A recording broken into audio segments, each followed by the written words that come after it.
राष्ट्र सर्वप्रथम, राष्ट्र सर्वप्रथम, राष्ट्र सर्वप्रथम, राष्ट्र सर्वप्रथम।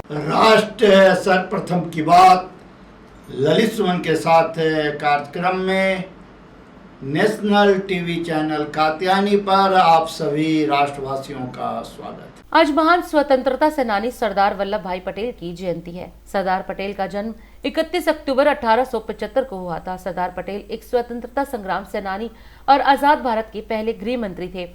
स्वतंत्रता की लड़ाई में सरदार वल्लभ भाई पटेल का महत्वपूर्ण योगदान रहा, जिसके कारण उन्हें भारत का लौह पुरुष भी कहा जाता है। सरदार पटेल का जन्म गुजरात के नाडियाद में एक किसान परिवार में हुआ था। उनके पिता का नाम झवेर भाई और माता का नाम लाडबा देवी था। सरदार पटेल अपने परिवार में सबसे छोटे थे।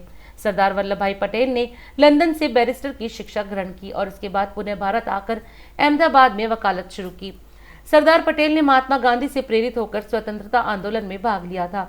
आजादी से पहले जब खेड़ा क्षेत्र सूखे की चपेट में आ गया था और वहां के किसानों ने अंग्रेज सरकार से कर में छूट देने की मांग की, पर अंग्रेज सरकार ने इस मांग को अस्वीकार कर दिया, तो सरदार पटेल, महात्मा गांधी और अन्य लोगों ने किसानों का नेतृत्व किया और उन्हें कर न देने के लिए प्रेरित किया। अंत में अंग्रेजी हुकूमत को झुकना पड़ा और किसानों को कर में राहत दे दी गई। सरदार पटेल का सरदार नाम बारडोली सत्याग्रह के बाद मिला, जब बारडोली कस्बे में सशक्त सत्याग्रह करने के लिए उन्हें पहले बारडोली का सरदार कहा गया, बाद में उनके नाम के साथ सरदार जोड़ दिया गया। आजादी के बाद ज्यादातर प्रांतीय समितियां सरदार पटेल के पक्ष में थी, पर सरदार पटेल ने खुद को प्रधानमंत्री पद की दौड़ से दूर रखा और जवाहरलाल नेहरू को समर्थन दिया।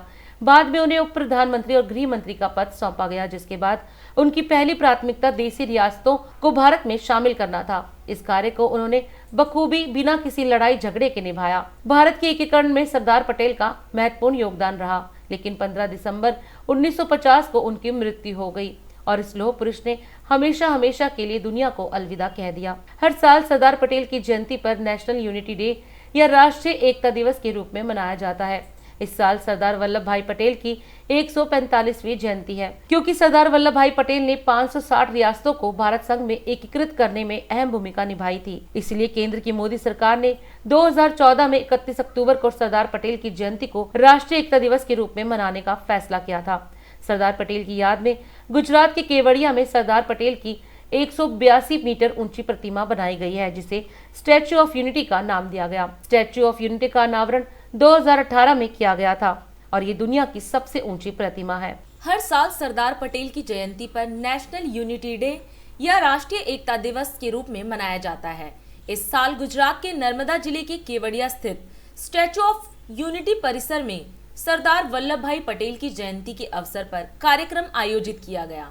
पिछले 3 सालों से यहाँ आयोजित होने वाले राष्ट्रीय एकता दिवस में प्रधानमंत्री मोदी ने 2020 तक तीनों कार्यक्रमों में हिस्सा लिया, लेकिन इस साल वह इस कार्यक्रम में शामिल नहीं हो पाए, क्योंकि पीएम मोदी इस साल G20 सम्मेलन में शामिल होने के लिए इटली के रोम पहुंचे हुए हैं। इसलिए इस साल प्रधानमंत्री नरेंद्र मोदी ने रिकॉर्डेड वीडियो संदेश के माध्यम से समारोह को संबोधित किया।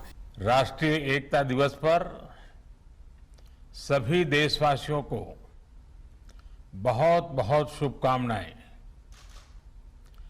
एक भारत श्रेष्ठ भारत के लिए जीवन का हर पल जिसने समर्पित किया, ऐसे राष्ट्र नायक सरदार वल्लभ भाई पटेल को आज देश अपनी श्रद्धांजलि दे रहा है। सरदार पटेल जी सिर्फ इतिहास में ही नहीं, बल्कि हम देशवासियों के हृदय में भी हैं। आज देश भर में एकता का संदेश लेकर आगे बढ़ रहे हमारे ऊर्जावान साथी भारत की अखंडता के प्रति अखंड भाव के प्रतीक है। ये भावना हम देश के कोने कोने में हो रही राष्ट्रीय एकता परेड में, स्टैच्यू ऑफ यूनिटी पर हो रहे आयोजनों में भली भांति देख रहे हैं। सरदार पटेल हमेशा चाहते थे कि भारत सशक्त हो, भारत समावेशी भी हो, भारत संवेदनशील भी हो और भारत सतर्क भी हो, विनम्र भी हो, विकसित भी हो। उन्होंने देश हित को हमेशा सर्वोपरि रखा। आज उनकी प्रेरणा से भारत बाहरी और आंतरिक हर प्रकार की चुनौतियों से निपटने में पूरी तरह से सक्षम हो रहा है। एक भारत श्रेष्ठ भारत की इसी भावना को मजबूत करते हुए आज देश में सामाजिक, आर्थिक और संवैधानिक एकीकरण का महायज्ञ चल रहा है। जल, थल, नभ, अंतरिक्ष, हर मोर्चे पर भारत का सामर्थ्य और संकल्प अभूतपूर्व है। अपने हितों की सुरक्षा के लिए भारत आत्मनिर्भरता के नए मिशन पर चल पड़ा है। देश की सेवा करने में जो आनंद है, जो सुख है, उसका वर्णन शब्दों में नहीं किया जा सकता। देश की अखंडता और देश की एकता के लिए अपने नागरिक कर्तव्यों को पूरा करते हुए हमारा हर प्रयास ही सरदार पटेल जी के लिए सच्ची श्रद्धांजलि है। अपनी सिद्धियों से प्रेरणा लेकर हम आगे बढ़े, देश की एकता, देश की श्रेष्ठता को नई ऊंचाई दे। इसी कामना के साथ आप सभी को फिर से राष्ट्रीय एकता दिवस की बहुत बहुत बधाई।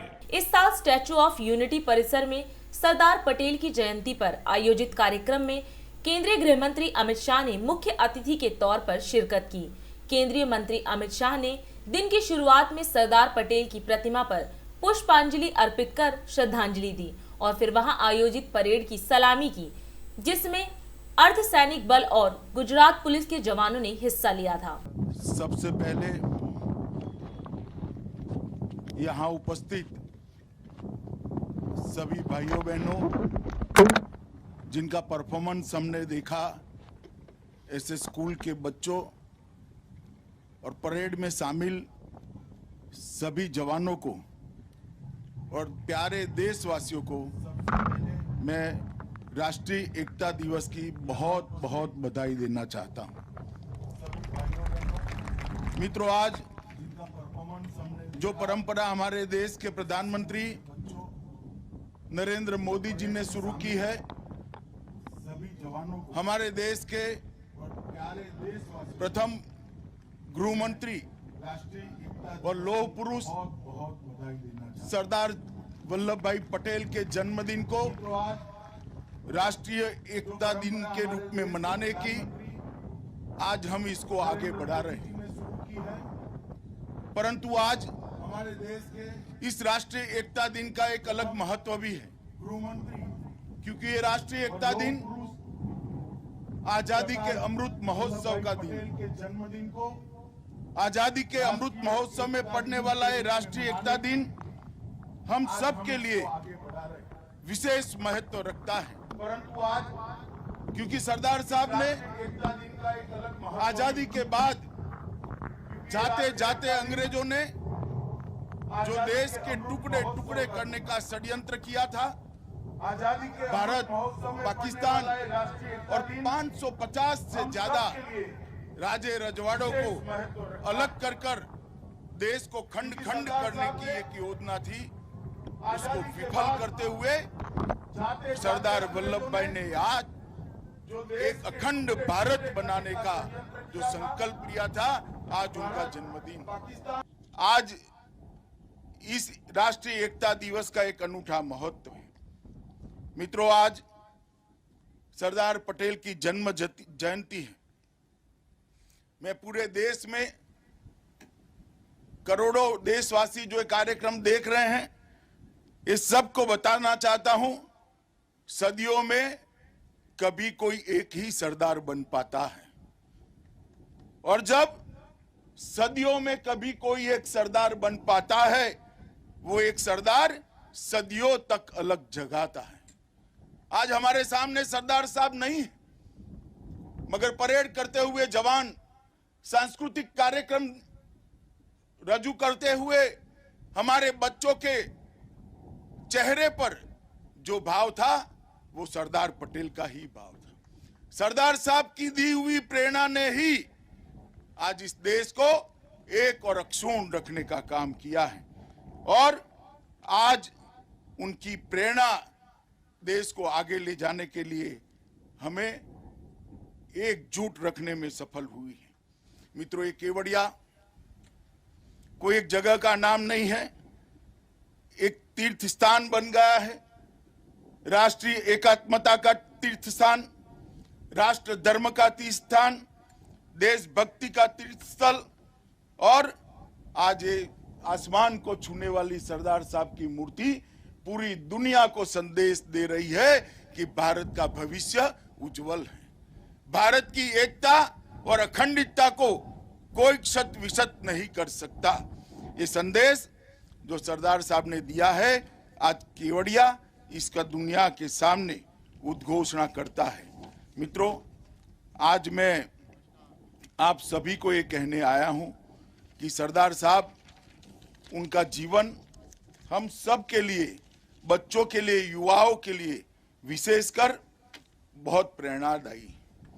सरदार साहब ने एक गरीब किसान के घर में जन्म लेने के बाद बैरिस्टर तक की पढ़ाई कर कर अपनी कैरियर छोड़कर गांधी जी के आह्वान पर आजादी के आंदोलन में जुड़े, और जब देश आजाद हुआ, मैंने पहले कहा, ऐसे अनेक प्रकार के संकट देश के सामने छोड़कर गए अंग्रेज।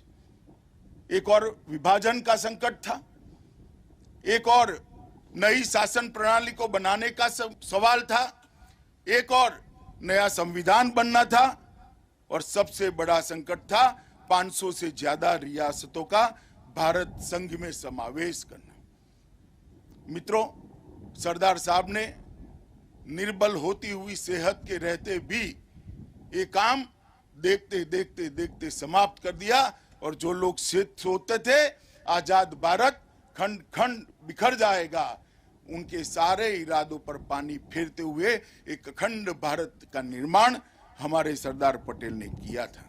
दिन देखिए 8 बजे रात्रि 9 बजे सुबह राष्ट्र प्रथम की बात ललित सुमन के साथ कात्यायनी टीवी पर। 22 वर्षों से प्रकाशित मदर इंडिया पत्रिका, पढ़ते रहे देश दुनिया की खबरों के लिए।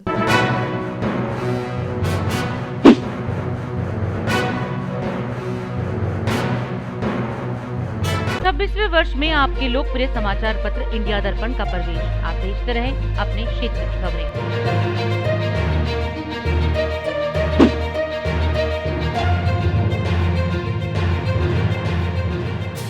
और अधिक खबरों के लिए आप हमारे YouTube चैनल दैनिक इंडिया दर्पण को अभी सब्सक्राइब करें और नोटिफिकेशन के लिए बेल आइकन को प्रेस करना ना भूलें।